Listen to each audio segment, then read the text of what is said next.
Hello, dear students. Welcome to this eighth lecture of management. Before I start this, I would like to recapitulate whatever I have discussed in the previous lecture, that is, in lecture 7th. So, in the previous lecture, we have discussed about administration, management, and scientific management given by F.W. Trader. So today we will discuss about principles of management, that is 14 principles of management given by Henry Fayol. So let us start with learning outcome of this session. Okay. So after this session, you will be able to, yani you a student will be able to explain the principles of management. यानी इस session के बाद आप जो छात्र हैं वो principles of management को एक्सप्लेन करने की योग्यता आ जाएगी. Then describe the principles of management given by Henry Fayol, that is the 14 principles of management, and describe the scalar chain. So let us start with introduction. So introduction to principle of management. So first बता देते हैं कि जो Henry फायोल है वह एक mining engineer थे. क्या थे? सॉरी, हेनरी फायोल एक माइनिंग इंजीनियर थे. ओके. और इनका जो लाइफ टाइम था 1841 से लेकर 1925 था. So Henry Fayol was a French industrialist and management theorist whose theories in management and organization of labor were widely influenced in the beginning of 20th century. Okay, यानी कि जो हेनरी फॉयल एक फ्रांसीसी उद्योगपति थे और जो प्रबंधन के सिद्धांत जिसके वो प्रतिपादक रहे हैं वो 20वीं शताब्दी की शुरुआत में जो प्रबंधन और श्रम संगठन में व्यापक रूप से प्रभावशाली था. जो इनका जो मैनेजमेंट की जो थ्योरी थी, देन द वो जो उनका जो कंट्रीब्यूशन था, he explain that what amount a manager work. Okay. जैसा कि यहाँ आप देख सकते हैं, फॉयल कहते हैं explain that what amount to a manager work and what principle should be followed in doing the work. यानी उनका कहना था, फॉयल साहब ने समझाया कि जो है कि एक प्रबंधक है वो किस राशि में काम करेगा और किस सिद्धांत का किस वर्क में उसे फॉलो करना चाहिए, है ना. यानी what principles should be followed in doing the work. So he had also worked as a mining director from 1888 to 1918 in mining company. उन्होंने 1888 से 1918 तक जो है कि माइनिंग इंजीनियर के रूप में भी काम किया था. और उसके बाद जो है कि एज ए मैनेजिंग डायरेक्टर रहकर, जब वो मैनेजिंग डायरेक्टर थे, file developed a unified concept of management and broad administrative principles applicable to general and higher manager levels. यानी कि जब वो मैनेजिंग डायरेक्टर के रूप में फॉयल साहब ने समान और उच्च प्रबंधकीय स्तर पर लागू प्रबंधन और व्यापक प्रशासनिक सिद्धांतों की एक एकीकृत अवधारणा विकसित की ना, क्या कि इंटीग्रेटेड कंसेप्ट को विकसित किया. And he used the word administration for what we call management. उन्होंने जो हम जिसको हम मैनेजमेंट कहते हैं उसके लिए उन्होंने शब्द एडमिनिस्ट्रेशन दिया. Fayol focused on managerial levels and organization as a whole. यानी कि फायल जो है कि संपूर्ण प्रबंधकीय स्तर और संगठन पर ध्यान केंद्रित था. उनका जो मैंने जो इंटरप्राइज था, जो ऑर्गेनाइजेशन था, उसका कंप्लीट जो है मैनेजमेंट पर उनका फोकस था. So in his French book industrial and general management, he writes that all activities of business enterprise could be divided into 6 group. उनका कहना था कि जो भी बिजनेस एक्टिविटीज की जितनी भी क्रियाएं हैं उसको हम एक्टिविटीज को 6 पार्ट में विभाजित कर सकते हैं। द फर्स्ट द टेक्निकल, यानी पहला उन्होंने कहा कि इसको जो है तकनीकी के रूप में, दूसरा उसके बाद वाणिज्यिक that is commercial, then financial, फिर अकाउंटिंग, सिक्योरिटी सुरक्षा एंड एडमिनिस्ट्रेशन। तो इन जो है पॉइंटों में उन्होंने इसको विभाजित किया। He focused on the managerial activity. हम मैंने शुरू से ही ये बोल रहा हूँ कि उनकी जो टोटल फोकस था वो मैनेजेरियल एक्टिविटी पर, and propounded that fundamental function of any manager consists of planning, organizing, commanding, coordinating and controlling।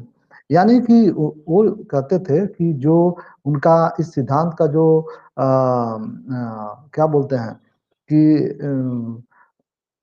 जो प्रबंधन के मौलिक कार्य हैं उसमें नियोजन, आयोजन that is the planning, organizing, commanding, coordinating समन्वय एंड कंट्रोलिंग, इन नियंत्रणों को के बिना संभव नहीं है। तो इन सभी चीजों से मिलकर वो फंडामेंटल फंक्शन दिया है उन्होंने मैनेजमेंट का, यानी उस इन सभी को उसमें समाहित किया। And on the basis of his on experiences, यानी और उन्होंने जो भी अपना एज ए माइनिंग इंजीनियर जो इन्होंने एक्सपीरियंस गेन किया, वो उन्होंने 14 principles of management which are as follow, उसको 14 प्रिंसिपल ऑफ मैनेजमेंट के रूप में उन्होंने उसका व्याख्या किया है जो इस प्रकार है। फर्स्ट है division of labour. Division of labour में वो कहते हैं specialization in nature of work leads to division of labour. यानी हर व्यक्ति ये क्या करता है कि जो ये बताता है कि स्पेशलाइजेशन, जो व्यक्ति जिस कार्य में ज्यादा स्पेशलिस्ट है वो उसी कार्य को करेगा ना। यानी जो है वर्क डिस्ट्रीब्यूशन ऑफ वर्क है, division of work is nothing but the distribution of work, यानी एक काम इनको दे दिया गया, सेकंड काम उनको दे दिया गया, थर्ड उनको दे दिया, तो इस तरीके से डिफरेंट डिफरेंट वर्क का एलोकेशन किया गया। This specialization provides individuals to build up experience, continuous improvement in a skill and thereby be more productive। यानी अब ये जो डिवीजन वर्क बाय वर्क से एक व्यक्ति एक ही प्रकार का काम थ्रू आउट द पीरियड कर रहा है, तो इससे क्या होगा कि उसका एक्सपीरियंस बढ़ेगा, उसमें कंटिन्यूअस इम्प्रूवमेंट होगी, और उसके बाद जो है कि उसके स्किल में कंटिन्यूअस इम्प्रूवमेंट होगी, और इसका फाइनल रिजल्ट ये होगा कि उसकी प्रोडक्टिविटी बढ़ जाएगी। So according to Fayol the intent of division of work is to produce more and better work for the same efforts. यानी इसका यही जो उद्देश्य है कि सेम ही उसी एफर्ट से ज्यादा प्रोडक्शन करें डिवीजन ऑफ वर्क का। So specialization is most efficient way of human efforts ना। तो एक मानव प्रयास का एक अच्छा ये है, वे है। अब authority and responsibility, these are directly related, authority and responsibility are directly related. Responsibilities flow from authority, authority जैसे जैसे बढ़ेगा आपके पास पावर आएगा, रिस्पॉन्सिबिलिटी भी बढ़ती जाएगी। So authority is the right to give orders and obtain obedience, and responsibility is the corollary of authority. यानी कहते हैं कि जो अथॉरिटी ये है कि हमें अधिकार है कि आदेश देना, आज्ञा प्राप्त करना, लेकिन जो रिस्पॉन्सिबिलिटी है वो अथॉरिटी का ही परिणाम है। जैसे जैसे अथॉरिटी आपके पास बढ़ेगी, पावर बढ़ते जाएगा, रिस्पॉन्सिबिलिटी भी बढ़ती जाएगी ना, जवाबदेही भी बढ़ती जाएगी। So this authority and responsibilities go together, यानी ये दोनों एक साथ चलते हैं। So they are two side of same coin. तो हम कह सकते हैं कि अथॉरिटी और रिस्पॉन्सिबिलिटी दोनों एक ही सिक्के के दो पहलू हैं। Okay, next discipline. So discipline it means, जो थर्ड उनका प्रिंसिपल है वो है discipline. It means employees should obey the order of management. जो भी एम्प्लॉय हैं, जो वर्कर हैं, उन्हें मैनेजमेंट के आदेश को का पालन करना चाहिए। Because without discipline no unit can function properly. यानी बिना अनुशासन के कोई भी इंस्टीट्यूट, किसी भी ऑर्गेनाइजेशन को स्मूथ फंक्शन करना टफ है। Then the fourth point is that is the unity of command. So this means that implies should receive order from one superior authority only, and each worker should have only one boss without no other conflicting line of command। यानी कि जो unity of command का मतलब ये है कि जो आदेश देने वाला होगा और जहाँ से हमें आदेश लेना है वो सिर्फ एक व्यक्ति होगा एंड एक एक वर्क में एक ही बॉस होगा और कोई भी इस तरीके की कन्फ्लिक्टिंग लाइन नहीं होगी किसी भी एक दूसरे के क्षेत्राधिकार में प्रवेश करने का ये नहीं रहेगा ठीक ना। सो मतलब ये सिंपली समझ जाइए कि हर एक वर्कर की जो एक यूनिट है उसके लिए एक ही बॉस होंगे और एक ही कमांड उनको फॉलो करना होगा ना। नेक्स्ट जो है unity of direction. So activities in an enterprise must be organized to achieve set goals. यानी जो activities in an enterprise must be organized to achieve goals. इसमें unity of direction में जो भी एक्टिविटीज है किसी पार्टिकुलर उद्योग का उसका एक ही उद्देश्य होता है कि वो जो ऑर्गेनाइजेशन का गोल है उसको अचीव करे। So each group of activities which same objective must have one authority and one plan. यानी अ, एक अथॉरिटी और एक प्लान को फॉलो करते हुए ना हर ग्रुप जो है और उनकी जो एक्टिविटीज है वो एक ही ऑब्जेक्टिव पर एक ही प्लान पर वर्क करके उस ऑब्जेक्टिव उस ऑर्गेनाइजेशनल गोल को प्राप्त करने की कोशिश करते हैं। अब subordination of individual interest to organizational interest. So in the interest of organization should take priority over the interest of one individual employees or employee. Management must see that the goals of the firms are always paramount. यानी इसका कहने का मतलब ये है कि जो subordination of individual interest to organizational interest यानी कि जो संस्थान का जो मेन वर्क है जो उद्देश्य है उसको फर्स्ट प्रायोरिटी होनी चाहिए वनिस्पत की किसी व्यक्तिगत इंटरेस्ट के अलावा। इसका वही है कि management must see the goal of firms always paramount। यानी जो संस्थान का जो ऑर्गेनाइजेशन का लक्ष्य है वो सर्वोपरि होगा न कि किसी व्यक्तिगत लक्ष्य को हम रखेंगे। तो ये इसमें बोला गया है इसीलिए बोला सबऑर्डिनेशन ऑफ ना individual interest to organizational interest. यानी जो ऑर्गेनाइजेशनल इंटरेस्ट है जो संस्थान जो किसी संगठन का इंटरेस्ट है उसके पराधीन उसके अधीन होगा इंडिविजुअल इंटरेस्ट ना। यानी वो पैरामाउंट होगा सर्वश्रेष्ठ होगा। Then remuneration employees work for remuneration therefore remuneration must be fair। यानी देखो जितना भी कोई भी लोग कोई भी किसी प्रकार का वर्क करता है तो उसका मोटिव यही होता है कि हमें कुछ सर्टेन रेमुनरेशन कुछ पैसे कुछ सैलरी मिलेंगे। तो ये एक उचित होनी चाहिए फेयर होना चाहिए जिससे कि उसकी फैमिली रन कर सके जिससे कि वो अपना लेवलीहुड चला सके। So in other words we can say that remuneration should be sufficient to keep employees motivated and productive। यानी इतनी होनी चाहिए कि एम्प्लॉय मोटिवेटेड रहे और ज्यादा प्रोडक्शन करने के लिए हाईली मोटिवेट होते रहे। So because it can important motivation factor ना इम्पोर्टेंट फैक्टर्स ऑफ मोटिवेशन। ये कह सकते हैं ये जो है कि बहुत सारे फैक्टर्स ऑफ मोटिवेशन में से एक महत्वपूर्ण फैक्टर है मोटिवेशन का remuneration. Next, that is the centralization and decentralization.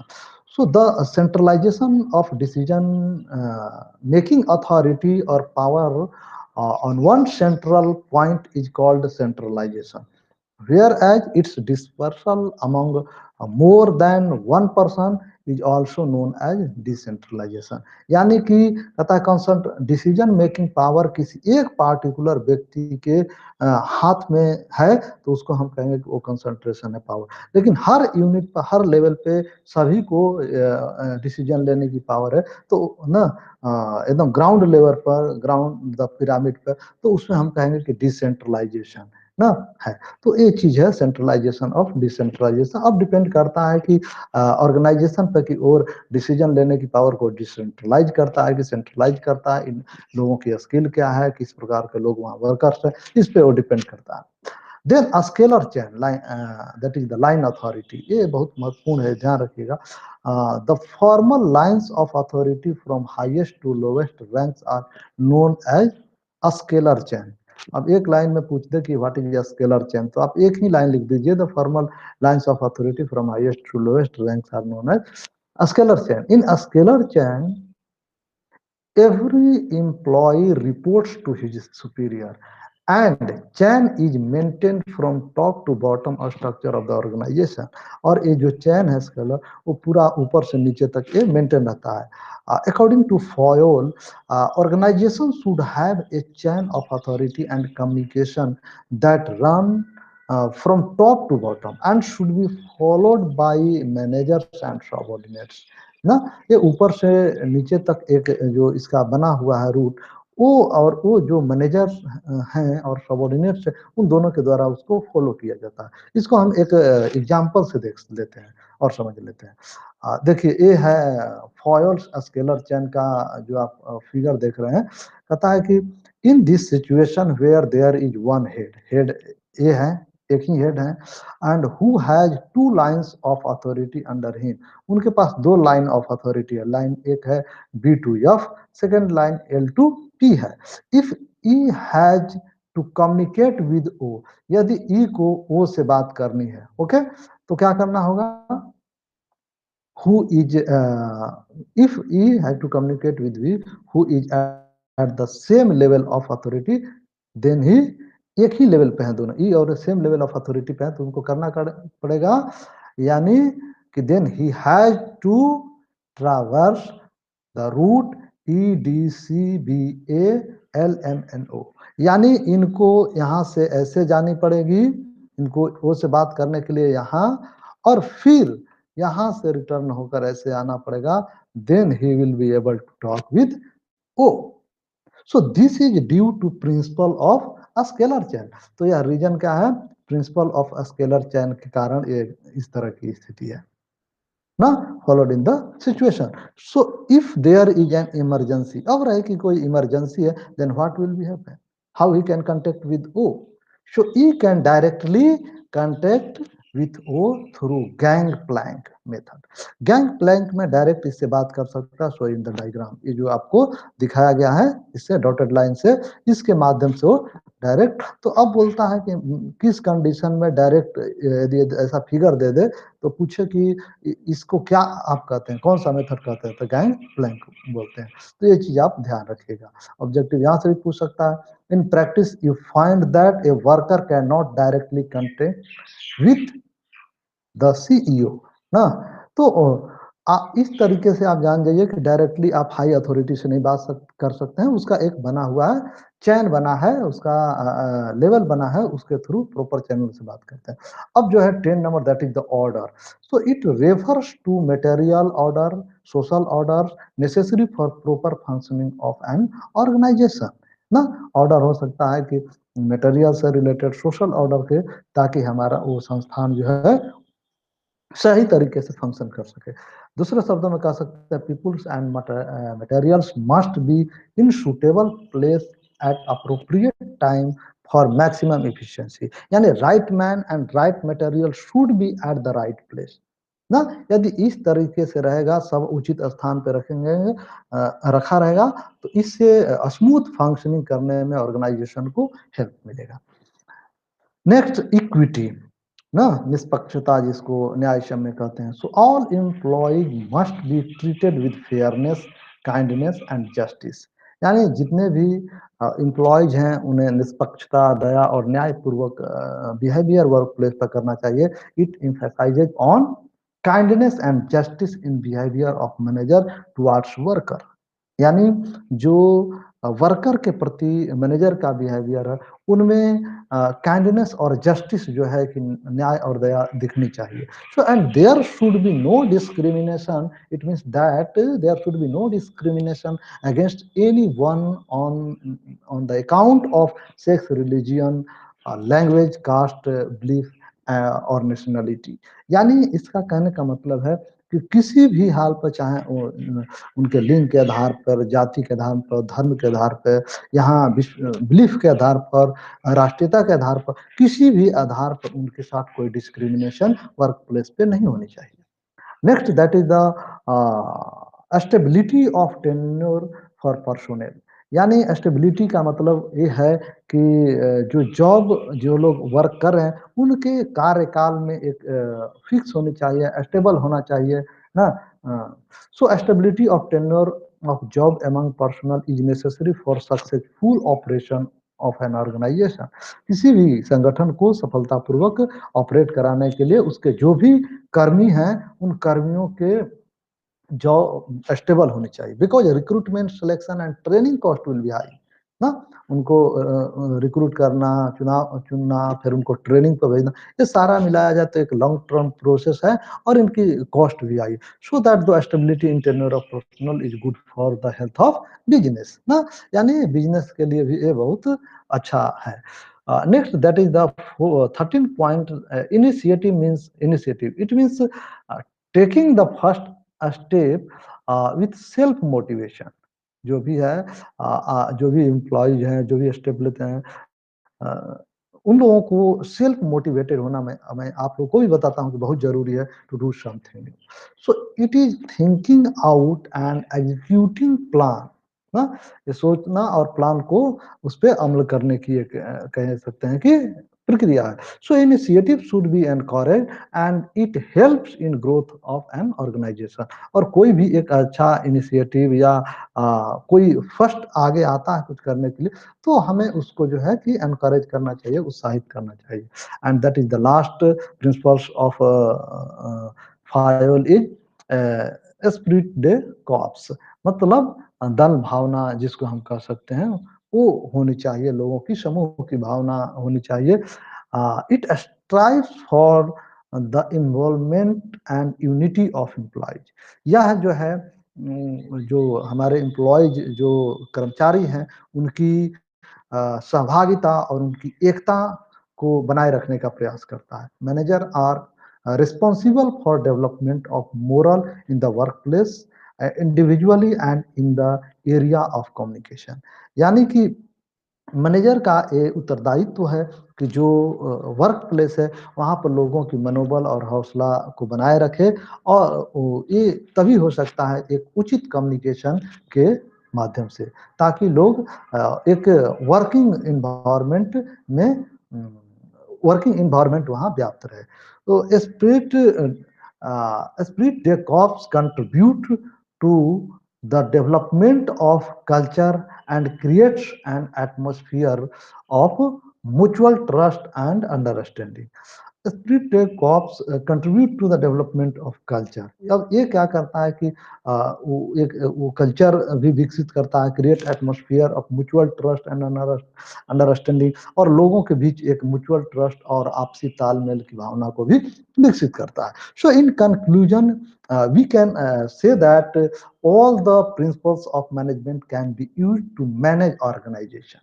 यानी जितने भी है manage organization efficiently and effectively, जितने भी हमारे सिद्धांत है, वो किस तरीके से ऑर्गेनाइजेशन को इफिशिएंटली और इफेक्टिवली मैनेज किया जाए, स्मूथली रन कराए, इस पे फोकस करता है।